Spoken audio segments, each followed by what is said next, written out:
سب سے پہلے تو بتا دیں کہ قرآن مجید جسے فرقان حمید کہا گیا ہے، آج کے دور میں اس کی ہماری زندگیوں میں کیا اہمیت ہے اور کیا فضائل اس کتاب کے بارے میں بیان کیے گئے ہیں؟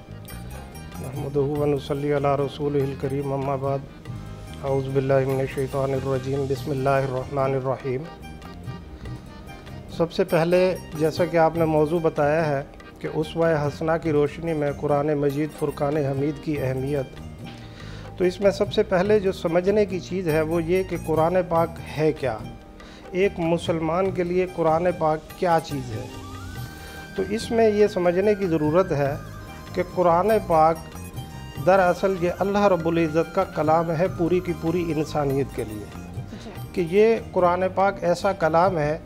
جس کو اللہ رب العزت نے، جس میں اللہ رب العزت نے پوری انسانیت کو بواسطہ جناب رسول اللہ صلی اللہ علیہ وسلم مخاطب کیا ہے۔ اور اس میں اب دیکھنا یہ ہے کہ یہ کلام جو ہے یہ اللہ رب العزت نے جب پوری انسانیت کو مخاطب کیا ہے جناب رسول اللہ صلی اللہ علیہ وسلم کے واسطے سے، تو اس کی حیثیت کیا ہے؟ اس کلام کی حیثیت اللہ رب العزت نے شروع میں ہی واضح فرما دی کہ ذالک الکتاب لا ریب فیہ، کہ یہ ایسی کتاب ہے کہ اس میں کسی قسم کے شک و شبہ کی کوئی گنجائش نہیں ہے۔ کسی مومن کو، کسی انسان کو، کسی مسلمان کو، کسی بھی بشر کو یہ حق نہیں پہنچتا کہ وہ اس پوری کی پوری کتاب میں کسی قسم کے شک یا شبہ کا اظہار کرے۔ اب اس پر کیا دلیل ہے؟ وہ بھی دلیل خود قرآن مجید فرقان حمید میں اللہ رب العزت نے ایک دوسرے مقام میں ارشاد فرما دی کہ انا نحن نزلنا الذکر و انا لہ لحافظون، کہ یہ قرآن جو ہے اس کو ہم نے ہی نازل کیا اور ہم ہی اس کی حفاظت کرنے والے ہیں۔ جب ایک کتاب خود نازل بھی اللہ رب العزت کر رہے ہیں، اس کی حفاظت کا ذمہ بھی اللہ رب العزت اپنے لے رہے ہیں، تو پھر اس میں کسی قسم کے شک و شبہ کی کیا گنجائش رہ جاتی ہے؟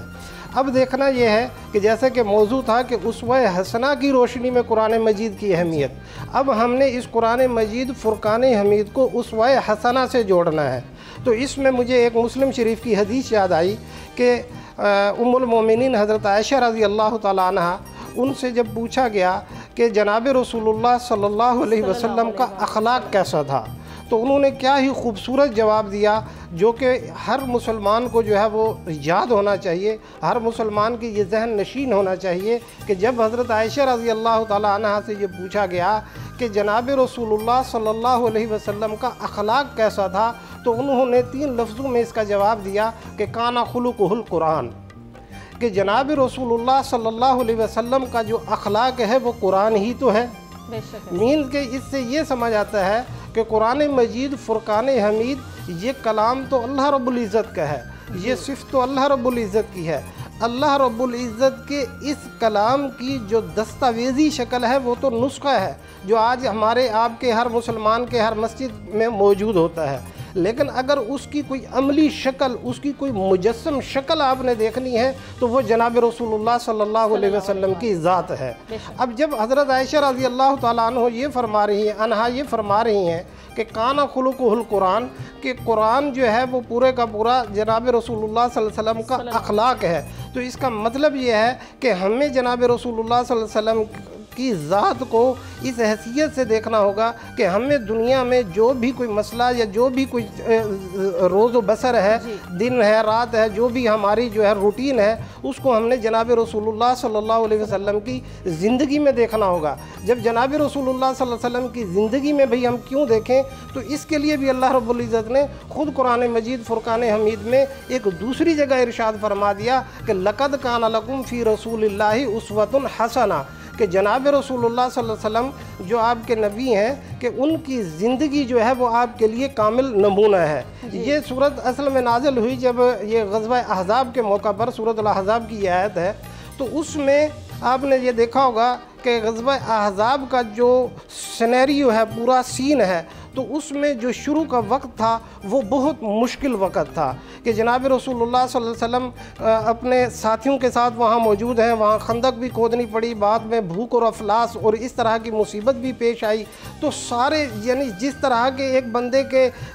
مشکل حالات ہوتے ہیں وہ غزوہ احزاب میں پیش آئے۔ تو جناب رسول اللہ صلی اللہ علیہ وسلم اگر خندق کھودنے کی باری آئی تو اپنے ساتھیوں کے ہمراہ رہے، اگر بھوک برداشت کرنے کی باری آئی تو اپنے ساتھیوں کے ہمراہ رہے، اگر وہاں کوئی بہادری اور شجاعت کا مظاہرہ کرنا پڑا تو اپنے ساتھیوں کے ہمراہ رہے، اگر صبر اور استقامت کا وہاں دامن آپ کو تھامنا پڑا تو آپ اپنے ساتھیوں کے ہمراہ رہے۔ آپ کوئی سردار یا وہاں جو ہے ایک سپیریئر حیثیت سے وہاں نہیں بیٹھے رہے بلکہ اپنے ساتھیوں کے ساتھ رہے۔ تو اس سے ہمیں یہ سبق ملتا ہے کہ جناب رسول اللہ صلی اللہ علیہ وسلم کی زندگی، اگر ہمیں دنیا میں کوئی پریشانی یا کوئی تکلیف یا کوئی رنج آتا ہے تو اس میں بھی ہمیں جناب رسول اللہ صلی اللہ علیہ وسلم کی زندگی کو دیکھنا ہوگا کہ انہوں نے جو ہے اس پر صبر کیا۔ اگر ہم کسی جگہ کچھ چند ساتھیوں کے ساتھ کسی مشن پر ہیں، اس میں اگر کوئی کسی قسم کی پریشانی آتی ہے، رسول اللہ صلی اللہ علیہ وسلم کی جو زندگی ہے وہ یہ درس دیتی ہے کہ آپ نے اپنے ساتھیوں کے ساتھ مساوات کا، یعنی یہ نہیں کہ ساتھی تو آپ کے پریشان رہیں، ساتھی تو آپ کے صبر میں رہیں، ساتھی تو آپ کے استقامت کا مظاہرہ کریں اور آپ ایک طرف جو ہے وہ سردار بن کے بیٹھے رہیں۔ ایسی بات نہیں ہے۔ جیسے صورتحال ساتھیوں کی تھی ویسے ہی جناب رسول اللہ صلی اللہ علیہ وسلم نے ان کی جو ہے وہ ان کا ساتھ نہیں چھوڑا بلکہ ان کے ساتھ رہے۔ تو اس آج کل کے دور میں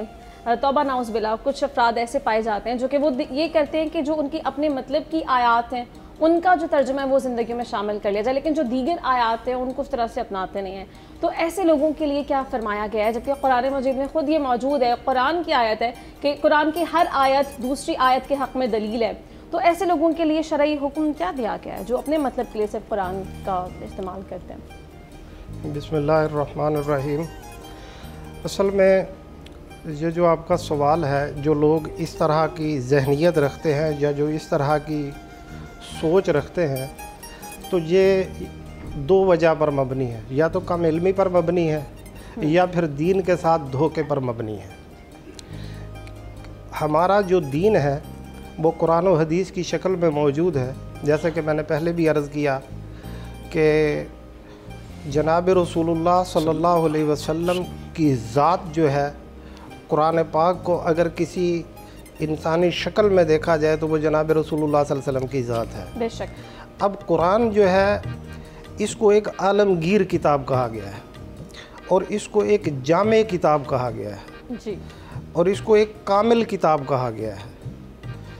تو جب ایک چیز کامل ہے اور جامع ہے اور عالمگیر ہے تو اس کا مطلب یہ ہے کہ زندگی کے جتنے شعبے ہیں قرآن مجید کے نازل ہونے سے لے کر تا قیامت جی، اور قیامت کے بعد بھی، چونکہ ہم مسلمان ہیں، ہم جو ہے اخروی زندگی پر یقین رکھتے ہیں، تو قیامت کے بعد کی جو زندگی کے معاملات ہیں وہ بھی سارے کے سارے جب قرآن مجید میں موجود ہیں، ایک پورا ضابطہ حیات قرآن مجید میں دے دیا گیا ہے، تو پھر میرا نہیں خیال کہ کوئی ضرورت پیش آتی ہے کہ مرضی کی چیز تو لے لو اور جو چیز جو ہے وہ آپ کے مزاج کے مطابق نہیں ہے اس کو چھوڑ دو۔ اپنے آپ کو ایک جامع دین کے اندر ڈھالنے کی ضرورت ہے۔ اب آپ یہ دیکھیں کہ اس وقت جو دنیا کا ماحول چل رہا ہے، اب آپ یہ دیکھیے کہ اسلامو فوبیا کا مسئلہ ہے، امن و امان کا مسئلہ ہے، ہر جگہ پر جو ہے وہ ایک دوسرے کا حق مارا جائے۔ اگر ریاستوں کے اندرونی حالات دیکھیں تو کمزور جو ہے وہ بیچارہ پیسا ہوا ہے، جو طاقتور طبقہ ہے وہ اس کا حق کھائے جا رہا ہے، اور اگر آپ اس کو جو ہے گلوبل لیول پر دیکھیں تو وہاں بھی یہی چیز ہے۔ تو قرآن مجید جو ہے، جیسا کہ آپ کا موضوع ہے کہ اس کی اہمیت ہم نے دیکھنی ہے اسوہ حسنہ کی روشنی میں، تو اب آپ یہ دیکھیں کہ یہ جو امن و امان کا مسئلہ ہے یہ کیوں پیدا ہوتا ہے؟ میرے نزدیک امن و امان کا مسئلہ جو ہے وہ 4 وجہوں سے پیدا ہوتا ہے کہ جب آپ کسی کی ناحق جان لے لیتے ہیں تو اس کے نتیجے میں ایک فساد برپا پیدا ہوتا ہے۔ نمبر 2، جب آپ کسی کا مال ناحق طور پر لے لیتے ہیں، اس کے معاملے میں ایک فساد برپا پیدا ہوتا ہے۔ اور تیسرے نمبر پر جب آپ کسی کی عزت نفس مجروح کرتے ہیں۔ اور چوتھی چیز جو ہے وہ قابل توجہ ہے، وہ یہ ہے کہ آپ کسی دوسرے مذہب پر جو ہے ایک غیر ضروری جو ہے وہ چڑھائی کر دیتے ہیں، دوسرے مذہب کا مذاق اڑاتے ہیں، اس بنیاد پر امن و امان کا مسئلہ پیدا ہوتا ہے۔ اب ہم ان ساری چیزوں کو دیکھیں گے قرآن مجید کی روشنی میں، اور پھر ہم ان کو دیکھیں گے کہ جناب رسول اللہ صلی اللہ علیہ وسلم نے اس پر کیا حکم دیا۔ کہ اب آپ یہ دیکھیں کہ جو سب سے پہلی بات ہے کہ امن و امان کا مسئلہ جو پیدا ہوتا ہے وہ کسی کی ناحق جان لینے سے پیدا ہوتا ہے۔ تو اس میں قرآن مجید فرقان حمید میں اللہ رب العزت نے واضح طور پر ارشاد فرما دیا کہ من قتل نفسا بغیر نفس او فساد فی الارض فکأنما قتل النفس جميعا قتل الناس جميعا، کہ اگر کسی بندے نے کسی کو ناحق قتل کر دیا تو وہ ایسے ہے کہ جیسے اس نے پوری انسانیت کو قتل کر دیا۔ اور ومن احیاھا فکأنما احیا الناس جميعا، اور اگر کسی بندے نے کسی ایک بندے کی جان بچا لی تو وہ ایسے ہے جیسا کہ اس نے پوری انسانیت کو بچا لیا۔ تو جب آپ اس معاملے میں آپ یہ دیکھیں کہ قرآن مجید نے جب یہ حکم دیا تو جناب رسول اللہ صلی اللہ علیہ وسلم نے بھی اس پر حکم دیا کہ جو ہے وہ کسی جو کامل مسلمان ہے، ایک حدیث میں آتا ہے المسلم من سالم المسلمون بیدہ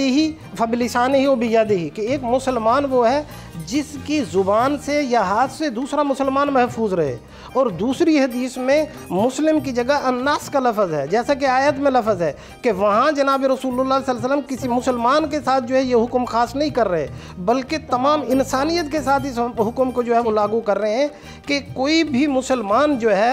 وہ اس کو وہ مومن کامل اس وقت تک نہیں ہے کہ جب تک کوئی دوسرا انسان اس کی زبان اور اس کے ہاتھ سے محفوظ نہ ہو۔ انسانیت کا درس جو ہے ہمارے دین نے بہت دیا ہے، اور اسی